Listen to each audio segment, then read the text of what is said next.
Good afternoon, everybody. I'm Warren from the Vibe, and we are in the Inner Sanctums, the secret room at Space Coast Harley Davidson, and I'm sitting here with Jack Starr, who, as a kid growing up on Long Island, for those of you that are Florida bound, those of you that are checking this out from all other parts of the world and the country, I'm a Long Islander, and Jack was a mainstay where I come from, growing up.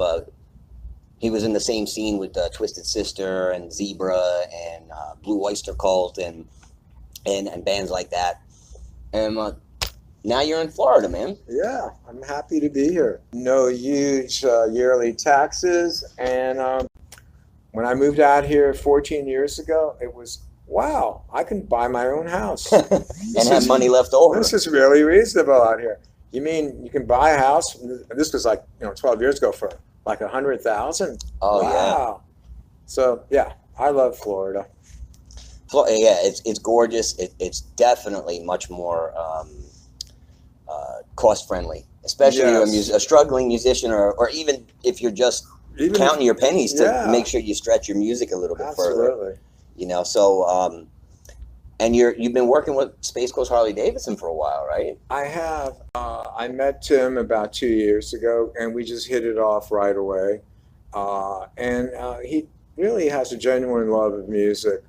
Of course, the main thing is selling bikes. But that said, he's a guy that really loves and appreciates music. It really makes me feel good because there's been, several people like that in my life. One of them from Long Island, Carriola. Frank Carriola is synonymous with Long Island. He is. Oh, yeah. And he was my manager for about 3 years. And it was really wonderful because we would get paid whether we played or not. I mean, what could be better than that? Oh, absolutely. We'd be, it was just incredible. And then he hooked me up with the best bass player on the planet, a guy that had just finished selling 50 million records, the bass player of Foghat, Greg McGregor. Okay. And one day, Frank calls me up on the phone and goes, how would you like to play in a band with Greg McGregor? He's off the road with Foghat. They just had that huge hit with Slow Ride and Fool for the City. Right. And he goes, and Frank goes, I want to get you and I want to get your former singer in Virgin Steel, Dave DeFay. And I've got an 18-year-old kid that plays incredible drums. And I want to create a band around you. And I'm going to pay you guys a great salary, whether you play out or not. Are you still doing the Burning Starr? Still doing Burning Starr. We just put out an album 3 months ago, which is doing great. It's charting, actually, as we speak. Oh, wow. Germany, Italy, Czech Republic, Greece. For whatever crazy reason, we seem to do great in Greece. So if any of our Greek fans are listening, we love you guys. And Opa. Opa, what's that mean? Basically, it's a Greek greeting. It kind of means hello, may the force be with you. All right. Shalom, ciao, whatever. It's a cool greeting. Yeah. So when you started with the Virgin Steel was your first signed band, right? Yes, absolutely. And for those of you guys that don't know, I think that was 81. 81, yeah. Yeah. We created a whole new style of music. I don't want to take total credit for it, but we're one of the forerunners of a type of heavy metal called power metal or epic metal. And right around the time we came out, there was a band called Queensryche from the other coast coming out, and Iron Maiden had just put out its first album. And it was a new kind of heavy metal because it was melodic and it was based on classical music. Right. Which was great because our keyboard player, who was also the singer, was a schooled musician whose mother and sister were like opera singers, and so he would be able to translate a lot of my ideas, which were really unfounded on musical theory, and tell me this works, this doesn't, because he was verifying it and corroborating it with his study of musical theory. So it was really cool. And then he'd say, why don't we throw this minuet from Bach at the beginning of this metal song? So we're doing this heavy metal song, but it starts off with down, down, down, down, down, down, down, down, down, down, down, down, down, down, down, down, and I'm saying, wow, this is so cool. We're like a metal band, but we're delving into this incredible music, And were you into like the classical stuff before that? I really wasn't, to be honest with you, but since I grew up in France, classical music is on the radio in France. Yeah. Actually, I read up on your bio last night, and that was something I didn't know, that your mom was French, your dad was American, and you spent time in France too, right? So when I grew up, you know, we heard classical music all the time on the radio. And for me, that was a part of my musical growing experience. It wasn't something that I had to reach for, which I think in America, you have to kind of want it. Yes. In France, it's there. Classical music is there. It's on the TV shows. It's on the radio. Right. So I grew up with that. Cool. And then, all right, so then we went from Virgin Steel right into the Burning Starr stuff. That was after 2 albums. Me and Dave had a falling out, which was, you know, quote unquote, based on musical differences, right? Which everybody says, but the truth, it was based more on money than anything else, and everybody wanted more money. Yeah, oh, it's always. And everybody thought they could get more money by playing a part, and for a while that was true. Like with any band, you run into that situation where you have 5 guys. There's the guy with the type A who wants to control everything, right? And he's usually the guy that sees the destiny. And that wasn't me, actually. No, really? No, and everybody assumed that it was me, but it was actually the singer. Okay. I taught the singer too much. It's like sometimes you give someone too much knowledge. I taught him too much. I taught him about publishing. I taught him about sub-publishing, how to do administration deals, how to do all these like licensing deals. And he saw what we were doing, which our first album got licensed to 14 separate record companies. Oh, wow. It was unheard of. It was, you know, it was really unheard of. And the reason we did that actually was because we were not on a big major in America. So we wanted to kind of compensate for that. A big major like CBS or EMI or one of those would have made all those deals for us, and they would have pocketed all the money. Oh, yeah. But what ended up happening is, and I was just learning about this, kind of stumbling around like, wait a minute, so we could do another deal for the Benelux countries? And then I'm looking up we didn't have Google back then, I'm looking up at the library, what are the Benelux countries? oh, that's Luxembourg, Belgium, and, Luxembourg, Belgium, and Holland, and the Netherlands. So wait, so we could do a separate deal for that, and I could get a separate advance. And so then we said, okay, now we can do a separate deal for New Zealand and Australia, lump them together. We could do a separate deal. And then we ended up with like 14 separate deals. And I realized that. And an advance pretty much. Yeah, so we were getting an advance. And I got, wait a minute, I could actually not have to work. And then Dave was also seeing me doing all this. And Dave's thinking, hey, I don't want to work either. What can I do? Yeah. So 2 years into the future, it was like Dave wanted all the money.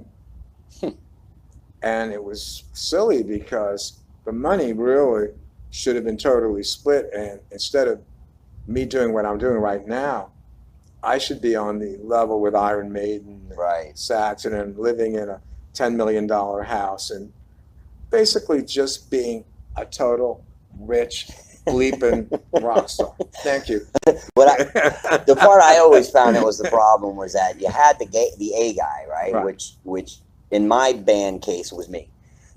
And I learned from a drummer who had a close association with Carmine Appice and kind of showed me the ropes of how to stretch the truth without lying. Exactly. Right. And to make yourself a little bit more interesting, which you can't do anymore. By the way. No, you can't because people could track your stuff because down. Of that. Like if I tell someone I'm number 7 in Bulgaria, the first thing they're going to do is absolutely. No, you're not. This says you're number 14, and okay.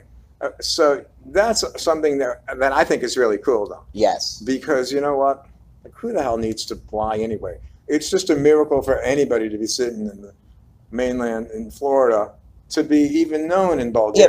Yeah, but you've had success since '81. Yeah. So where the guys that struggled, that followed you, the scene got so saturated that the only way for anyone to even make any headway was to put on makeup or to stretch the truth a little bit or to bust Frank Cariola's ass to try to get a good gig, you know, and Well, we got all the good gigs. I mean, we opened up for Ron Wood of the Rolling Stones. We opened up for Bo Diddley. We opened up for Motorhead. We opened up for Chuck Berry. That's today. Mikey D died. Yeah. Last I mean, night. anybody you can think of, anybody. I played with them, Right. you know, and got treated great because if it was at Frank Cariola's Sundance Club, that's our manager. So don't tell me we can't use the drum riser. Yes. Don't tell me we're only getting half of half the PA. lights or half the PA. We're getting everything. Yeah. And in fact, if you really annoy me, I'm going to talk to my manager. You know. So it was a fun situation, but I never overused it because I had too much respect for these guys. I mean, you know, you see Ron Wood, it's like, Oh yeah. it's like, wow, this is a guy who's been doing it for 50 years, and he's 10 years older than I am, and I'm old, Right. but he's 10 years older than I am, and it's like, he'd pull up in his Rolls Royce, his wife would be a supermodel, you know, and he'd have his whole entourage, like usually like a gopher, a yes guy, Yeah. a guy to bring him drugs, you know, it's just like ridiculous. And then he would travel with his chef. Now, Really? this is something that I later found out. The real heavy duty hitters, they all have their chefs with them. That's They incredible. are not going to eat Fast food crap and food in the dressing room. And then when we were traveling in Europe, I noticed that too, because one day we were like in the middle of France, and this young guy comes up to me. We were in a town called Clermont-Ferrand, which is like a really big town in the middle of France that no one's ever heard of. Clermont-Ferrand. But it's noted for cooking schools. They have 4 major cordon bleu cooking schools. So anyway, this young guy comes up to me, real nice looking, like 22-year-old guy, and he's coming up to me and he goes, "Listen, I love your band. I would like to cook for you." And I'm trying to think, you know, and I'm French, so I go, "Wait, let's talk in French, because I don't understand what you're saying." And then he explained to me that he's studying cooking, and his dream is to be like his other friend Pierre that just hooked up with the Stones and is going to be their chef. Right. And I said, "Well, we're not that big, you know, if you want to cook for us, you know." But it was just the fact that that's what happens. Right. A lot of these chefs want to go on the road with a band. Of course, he wants to be a rock star too, right? Who doesn't want to be a rock star? He wants to get women that are hanging out backstage, Absolutely. and he wants to be part of that whole decadent scene, you know. And they think that it's a lot more decadent than it is because they're looking at us and we're over there. But it's really, you know, the scene because you played, and you know, it's not this big crazy scene that people think it is. No, you know? and what I found down here that's very similar to Long Island is it's not like LA, where in the LA scene it's only the Sunset Strip. Exactly. So you're gonna hit Barney's or which is not the Sunset Whiskey Strip, but the Whiskey, the Roxy, Right. the Rainbow. Billboard, the Rainbow, Yeah. the Matador, they're all within 5 miles of each other. Exactly. So you can walk, take a cab, ride a bike, whatever. Exactly. Not like Long Island where you're playing February's or Hammerheads in New Hyde Park and There's then a going million to places, St. James Yeah. Infirmary, all those places. But what I really wanted to say too is this: like, all that behind me, and it's all cool, and I'm still doing it to some, you know, to somewhat extent. I mean, I'm not killing anybody, but at least we're making records and we get to tour right. every year, and we have a cult of people, and a cult of people is great. It's like being a cult movie. A cult movie will always have an audience. Like anytime they play Rocky Horror Picture Show or Right. Eraserhead or one of those crazy movies, there's always going to be some people that are going to come out of the woodwork and want to see it. It's the same thing, honestly, without sounding, and I don't want to sound pretentious, but the same thing with Jack Starr. There's always going to be in Europe a bunch of people that are going to come out. Sometimes they'll have a shopping bag full of albums that they want me to autograph, you know. Right. And sometimes I'm like blown away. Like, a guy will come in heavy shopping bag with like 30 albums, 30 things that I've done. And it's like, wait a minute, I didn't know I did this one. And I can autograph it. Can I buy it from you? Yeah, I've right. done that. Have you? I've actually done that. Yeah. Really? And I didn't know, like, okay, 2 years ago, I turned up on an album from New Zealand on a label. And I'm on an album with Kiss. Kiss is on the album, Joan Jett's on the album, Rainbow is on the album. All these like major, huge rock stars. And I'm on this album, and it was almost like, how the hell did I end up on this album? Do you know? Do you read Classic Rock magazine? Yes. Okay, so funny story was they were looking for artists, and I my band had dissolved. But What was the name, the name of the band was Soul Shake. I think I actually heard of you guys. You might have. Yeah. I mean, I played Madison Square Garden. We played the Cool. Rock and Roll Hall of Fame. We did some pretty cool stuff. Yeah. But well, shit, you made me lose my train of Okay. thought there for a second. Where was I going with this? I have no idea, but it's all good. It's all right. It's It's all tape, good. But, It's all good. This is what happens, kids, when you have done a little too much partying. yeah, right. We're gonna get a teleprompter for the next interview. I need, you know what? I don't like to do that. I don't like to go scripted. I know you because don't. I want to go. I want people to see everyone's Warren, I natural. appreciate that about it because I've done interviews where people are like looking over here, No, man. and it's like ridiculous, and then they'll tell me detailed questions like, so in 2011 it says over here, and they're looking that you once played in Boston. Oh, right. How did you? And I'm barely remembering. Oh yeah, you're right. I did play in Boston. But you know, the main thing is, okay, I came to Florida, Warren, and when I met Bishop, for me it was like finding somebody who was like some of the people that were in my past. Somebody with this love of music, Right. and He's real. and he's real. Right. And you know, of course, the name of the game is they want to sell as many Harleys as they can. But that said, they also understand that music, rock and roll, having free beer, having beautiful girls that serve the beer, and all that is part of the rock and roll Absolutely. lifestyle. And the Harley is part of the rock and roll lifestyle, and it always has been, And it always will be. and it always will be. And you know, and so for me, it was a natural fit. You know, because sometimes people have asked me, well, how come you play at Harley so much? And it was like, usually it's frustrated musicians that'll tell me that. And why not? Keeps It's you fresh. Keeps me fresh, super place to play, and they get a lot of really good talents. First time I played here was at Crockfest 2 years ago, and what an array of talent. And guess what? They're doing it again. I believe it's the 10th and the 11th coming up. February. Of February, right? Yeah. coming up. And I was sitting in talking to Bishop when he flashes something on the computer screen. He goes, what do you think of this band? And it was 5 women, I believe, from the West Coast playing Leonard Skynyrd. Yes. And at first, I didn't even look up, and I'm hearing the sound, and I'm saying, wow, these guys are great. But guess what? It wasn't guys.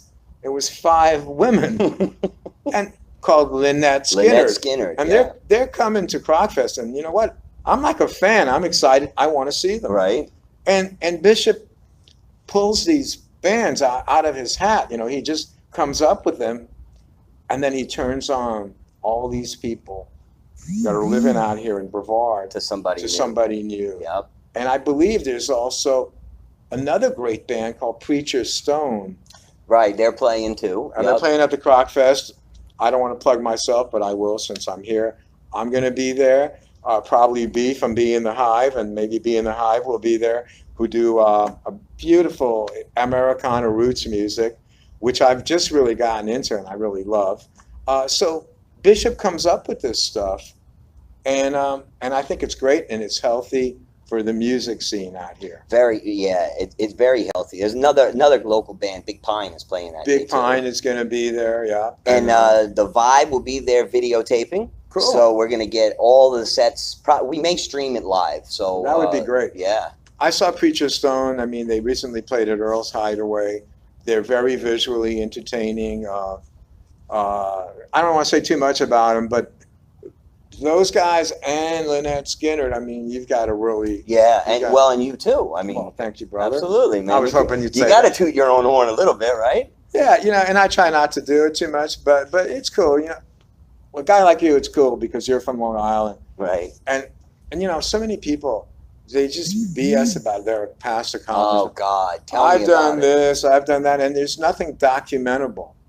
I will never talk about anything that I can't document. See, when I moved down here, I was looking for guys, for bands.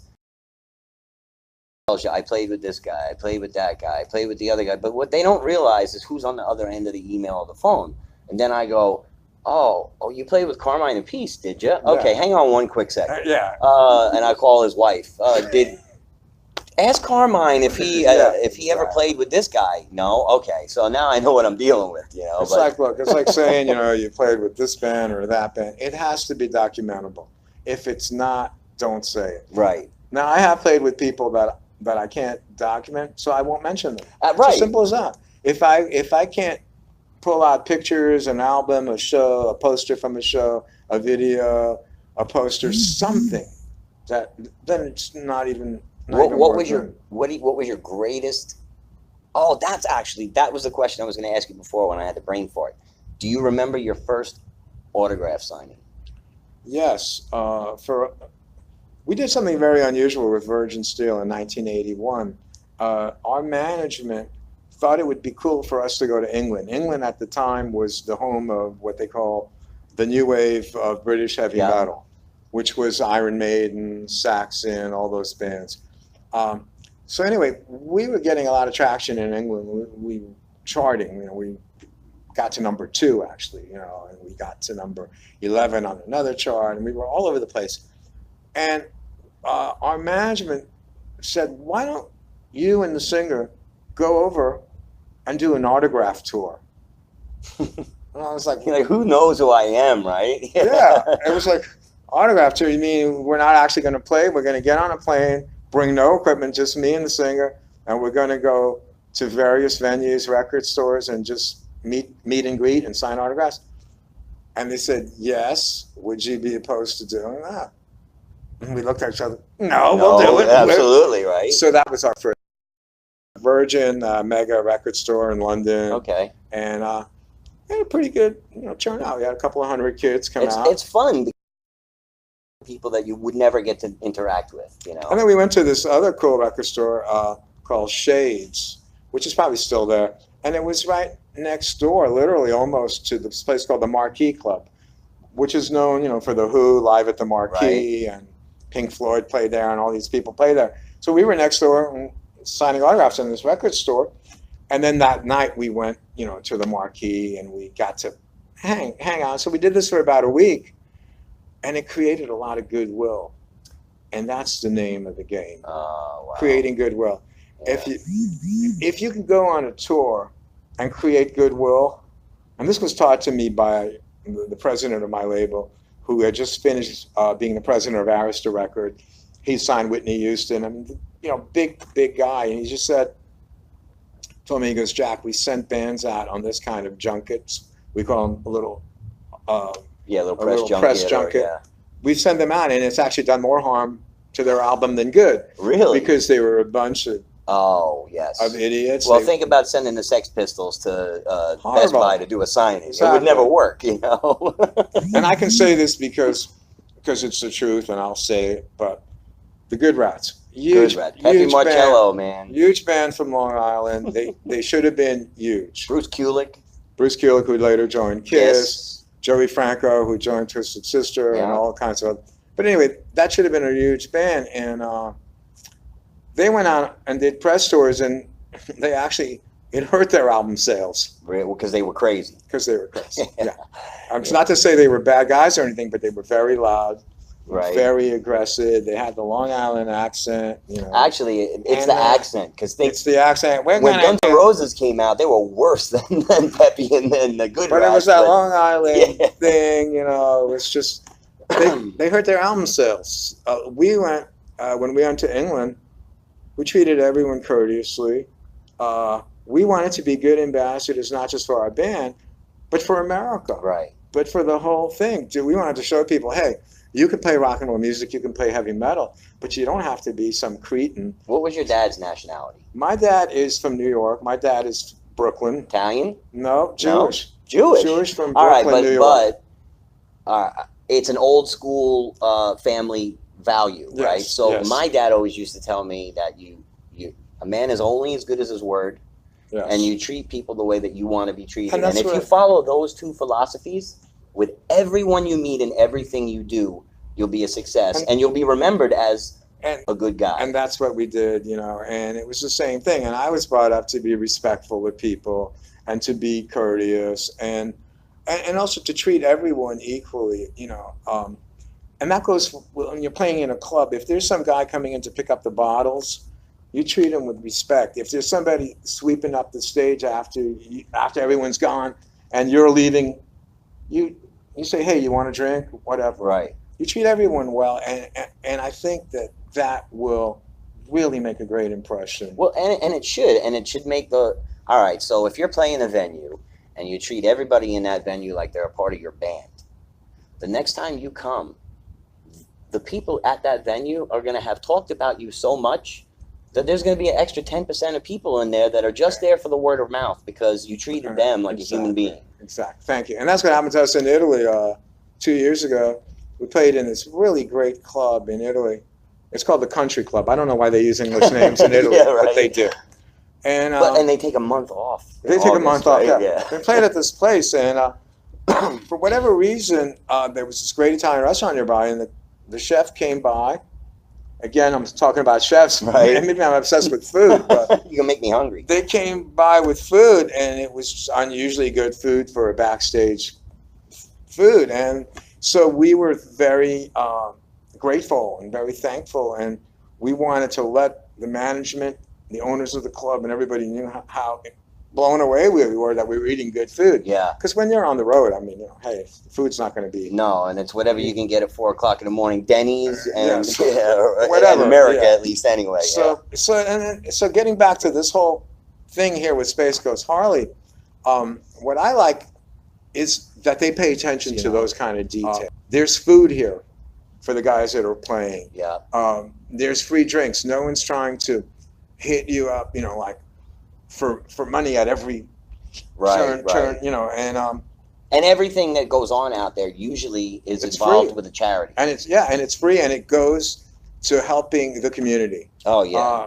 I don't want to give a number because I think Bishop has asked me not to really go into specifics, but I can tell you a tremendous amount of money was raised right here, right in this building, and went to the community, went to programs like single moms, that are trying to raise kids on their own, like Vietnam vets, right, who I've often been given a raw deal by our society.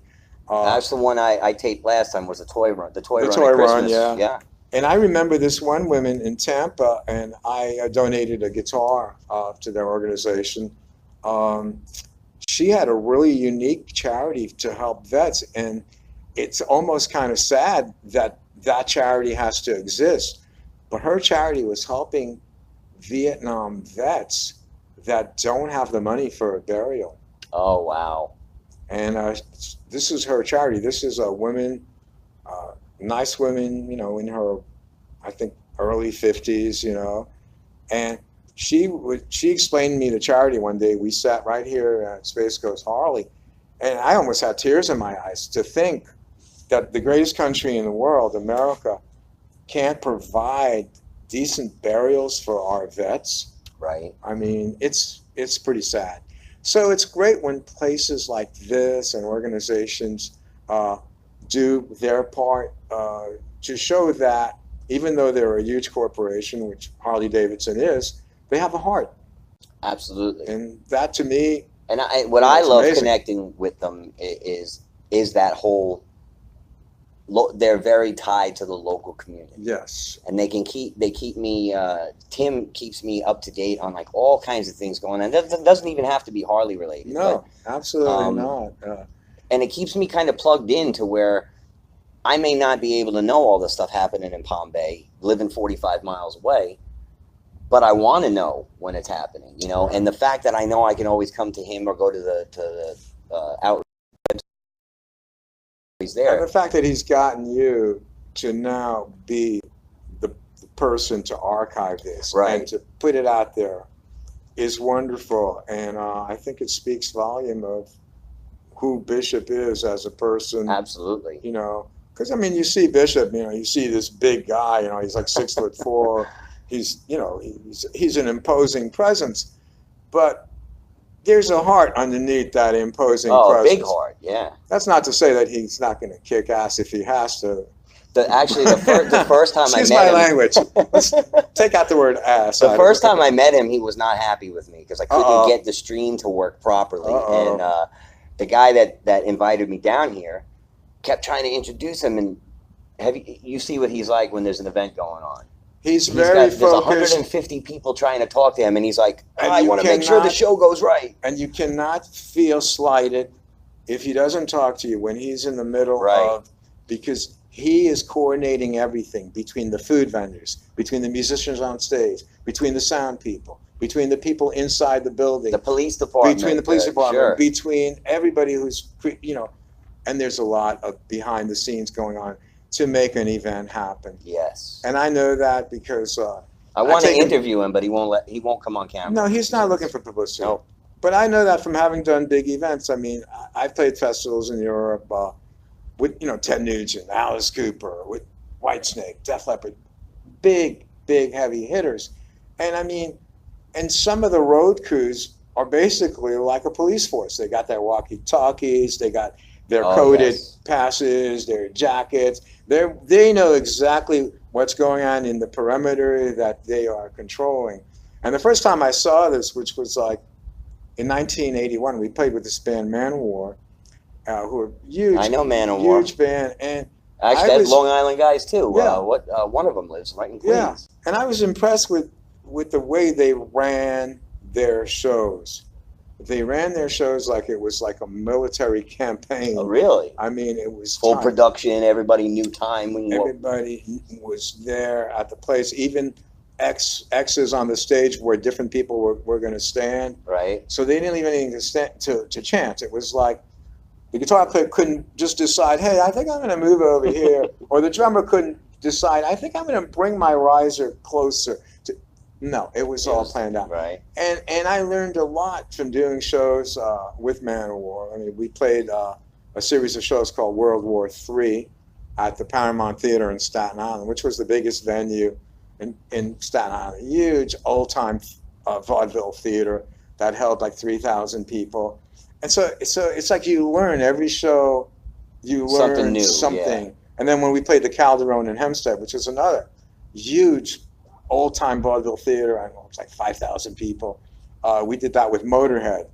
And Motorhead and this band called The Rods. And Motorhead, I mean, they had this whole road crew of like 15 people. Wow. It was just like an entourage, a road crew. And everybody had a job to do. They all did it. And it was phenomenal to see that. And about 5 years after, I'm looking in my record store one day, and Motorhead has a new album, and the name of the album is "We Are the Road Crew." Oh, geez. Did you ever get to hang with Lemmy? Of course, yeah. Yeah. And I have a lot of pictures on Facebook of me and Lemmy. I met him And, once in LA. I was out for NAMM, and Lemmy is like on level with Ozzy. You know, yeah, they're- but you could go to there have been 3 times where I've gone to a bar and turned around in Los Angeles, and there he is sitting Right. at a stool, and you're like, holy shit, man. where Ozzy won't do that, and really reason being is that Sharon does not want him Right. being that exposed. You know, Well, to, because he gets in trouble. he's too famous. He's at the level of presidential fame. You know, where Yeah, you can't go sits- anywhere. no, I mean, even remember when Bush called him out at the press conference and waved to him, you Right. know, and Ozzy's waving back to President Bush, and he's making some jokes about Ozzy. Remember, it's on YouTube. Yeah, You'll get yeah. a kick out of it. Probably But he's in a on- trunk somewhere. Yeah, something. but he's on that level. I mean, when you're on that level, obviously, you know, Yeah. all bets are off. But anyway, you know, I'm so happy to be doing this interview. I'm with glad you did it. Before we grab a few other people in here Yeah, to talk. because we've got a great new band, which I'm really happy that they allow me to sit in with them. They're called Be in the Hive, Okay. and they're coming up next. And totally different kind of music, but the weird thing is that people that dig rock and blues also dig this kind of music. So Well, there is a before we get to them, you got Crockfest in February, Rockfest in February. and Jack Starr's Burning Star. Yes, and I want to talk about this show briefly too. Yeah, please. Bishop came up with this great idea. He knew that I was working with Wade Black. I always get a kick out of saying his name, Black. Wade was in a very, very popular band called Crimson Glory, who came out at the same time I as, know Crimson Glory. as Yeah. Queensryche. That Although the singer's gone now. the singer's gone, but Wade was the second singer, the one that actually gave them a tremendous amount of popularity. They had an album called Astronomicon. Was that the one that had the ballad Song for Angels? Yes. Oh, dude, that song's amazing. He's an amazing singer. So anyway, one day I'm mentioning this to Bishop, and I see Bishop's brain turning. And he goes, so you're playing with this guy who was an 80s icon, kind of like the way you were, Jack. And I go, yeah. Probably a little more popular than me because they were on CBS in America. Right. And I was only on like an Arista offshoot, but I was on A&M in Canada. But anyway, so I go, yes. And then Bishop goes, well, what about if you two did something together? And I go, well, that could be a good thing. And then Bishop looks at me and he goes, his last name is Black. Your last name is Starr. Why don't we call this thing Black Starr? Okay, cool. And have you guys do a show. We'll get behind it, and we'll get a lot of other bands that want to have the privilege and honor of playing on a bill with you guys, right? Because you guys have been around the block. And so Bishop made it happen. We called Wade. Wade came down one day and to hang out and to meet everybody and kind of get to lay of the land and to know that this was all on the up and up and that Bishop was for real and that this was going to happen.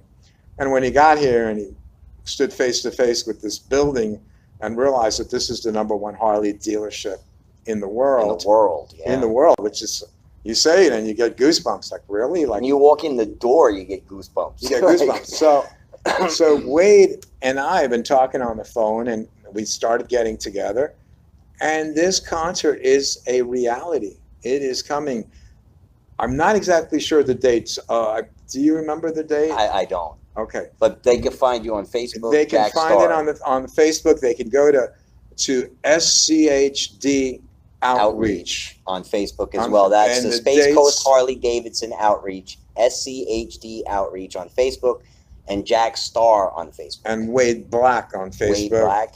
And we also are going to have some special guests. We're going to have Jason Dean Motion from Palm Beach, who is considered one of the best new guitar players in Florida.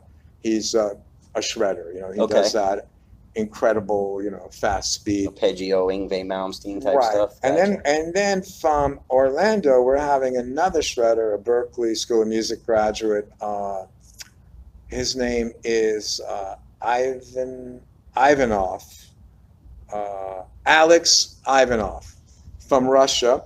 They settled in Orlando, and he's another shredder. And they're also going to come, as well as 8 other heavy metal bands, all of whom are very well known. Wow. In this area. So it's gonna be a whole day thing. So what Bishop ended up really doing is putting on a metal festival. It's a 2-day event, and it's called Black Starr. Black Starr. Okay. And I definitely check that out, because that's something I don't see around here a lot, is metal. I think it's February 17th and 18th. I could be wrong. But it's February, we know, right? Yes. Yeah. No, it's not February. It's March. It's March 18th, 17th and 18th. I will put the dates March. Scrolling across this video, so you guys are going to see when it's coming.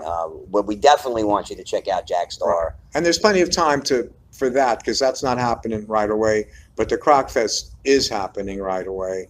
And that, we got our date straight on that. Yeah. And that's going to be a nice... That's going to be a monster festival. And we're not really going to mention how Bishop came up with the name Croc Fest, but let's say it's very inventive and very humorous. Well, Jack, I really appreciate you taking the time to talk with me today. Warren, thank you, brother. Thanks.